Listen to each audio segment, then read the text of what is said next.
Os ministros do Supremo Tribunal Federal devem julgar hoje recurso da Fundação Universidade de Brasília. O recurso contesta a decisão do Tribunal Regional Federal da Primeira Região, que concedeu a um candidato de concurso público o direito de adiar a prova prática por causa de problemas de saúde.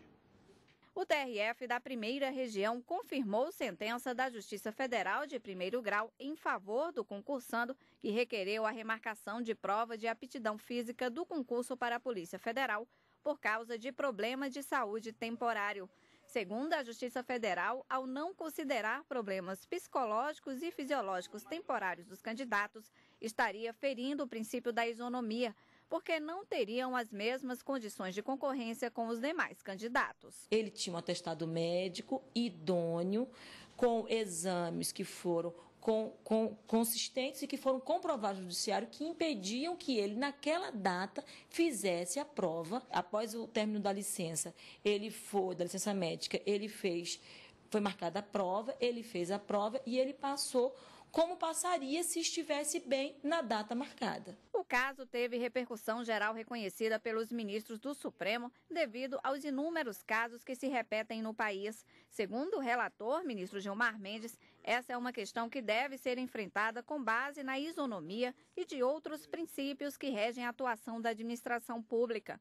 A Fundação Universidade de Brasília alega que a inscrição no certame implica a aceitação de todas as normas contidas no edital e afirma ainda que o tratamento diferenciado a cada candidato inviabilizaria o certame. Os ministros do Supremo Tribunal Federal devem decidir hoje se a incapacidade física temporária comprovada por atestado médico é suficiente para a remarcação de teste de capacidade física. A Procuradoria-Geral da República se manifestou no sentido de negar o pedido da Fundação.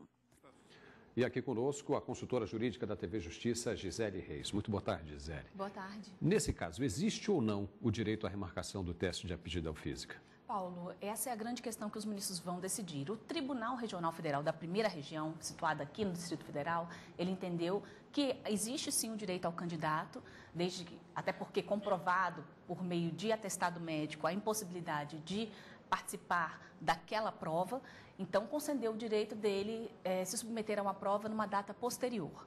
Essa é a grande questão, saber se em razão de incapacidade temporária devidamente comprovada por atestado médico, se existe ou não esse direito de ter a prova reaplicada, de ter a prova remarcada, diferente da que foi marcada para os demais candidatos. O TRF entendeu que era inconstitucional uma instrução normativa que estabelecia as regras em relação ao concurso, dizendo que não seriam considerados os aspectos fisiológicos e psicológicos dos candidatos em relação à data da prova. Então, declarou inconstitucional que essas questões não seriam analisadas. E de que forma o princípio da isonomia se aplica aos concursos públicos? Bom, o amplo acesso ao serviço público é um direito fundamental previsto na Constituição Federal a todos aqueles que preenchem os requisitos legais para concorrer a determinado cargo público. O concurso público, para que ele efetivamente alcance os objetivos previstos na Constituição Federal, ele tem que ser elaborado com base em princípios da igualdade, em princípios da isonomia.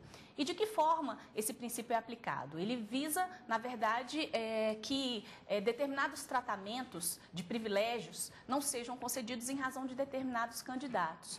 Então, o princípio da isonomia, ele tem como objetivo dar igualdade de condições para que todos os candidatos concorram, levando-se em consideração as mesmas oportunidades que são dadas para toda e qualquer pessoa que se vê interessada em ingressar no serviço público. É nesse sentido que o edital ele é publicado com antecedência, para que os candidatos possam se inscrever, possam se preparar, enfim, possam desenvolver todas as atividades que são necessárias para concorrer em igualdade de condições. É nesse sentido que o princípio da isonomia se aplica nos concursos públicos. E o Programa das Nações Unidas para o Desenvolvimento, o PNUD, questiona se o Tribunal Brasileiro é competente para julgar questões trabalhistas que envolvam funcionários brasileiros de órgãos internacionais. O caso também deve ser julgado hoje pelo Supremo Tribunal Federal.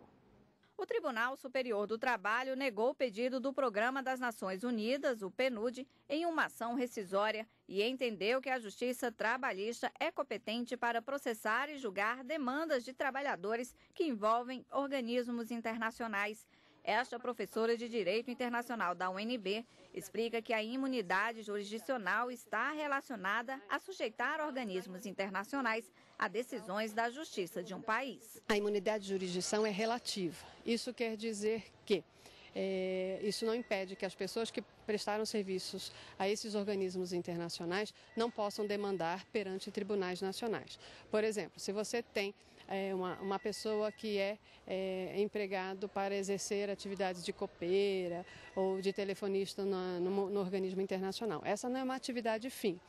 Isso quer dizer que esses organismos se submetem às legislações nacionais e devem seguir as normas da consolidação das leis do trabalho. A Corte Trabalhista determinou que o PNUD deve pagar os direitos rescisórios aos trabalhadores que tiveram o contrato encerrado com o organismo. O PNUD alega que a decisão da Corte Trabalhista ofendeu dispositivos da Constituição na parte que trata sobre as competências da Justiça Trabalhista e também contrariou o Código de Processo Civil, que permite a rescisão da ação quando for proferida por juiz impedido ou incompetente ou quando viola lei. A ministra Ellen Grace, atualmente aposentada, quando relatora do recurso, concedeu provisoriamente o pedido do PNUD para suspender o processo de execução. O julgamento foi suspenso com pedido de vista da ministra Carmen Lúcia. Em abril do ano passado, a relatoria dos processos foi assumida pela ministra Rosa Weber, que ocupa a cadeira deixada pela ministra Ellen Grace. Os ministros devem dar continuidade no julgamento e decidir se o ONU PNUD possui imunidade de jurisdição e de execução com relação às demandas trabalhistas. Ô, Gisele, quando uma ação trabalhista envolve um Estado estrangeiro, que entendimento tem prevalecido? Paulo, tudo depende do tipo de ato que na verdade, efetuado por aquele Estado estrangeiro. O que acontece? A doutrina divide os atos em atos de gestão e atos de império. Os atos de gestão são aqueles utilizados na atividade administrativa do Estado estrangeiro, que não tem relação direta com a finalidade de representação do Estado aqui no Brasil.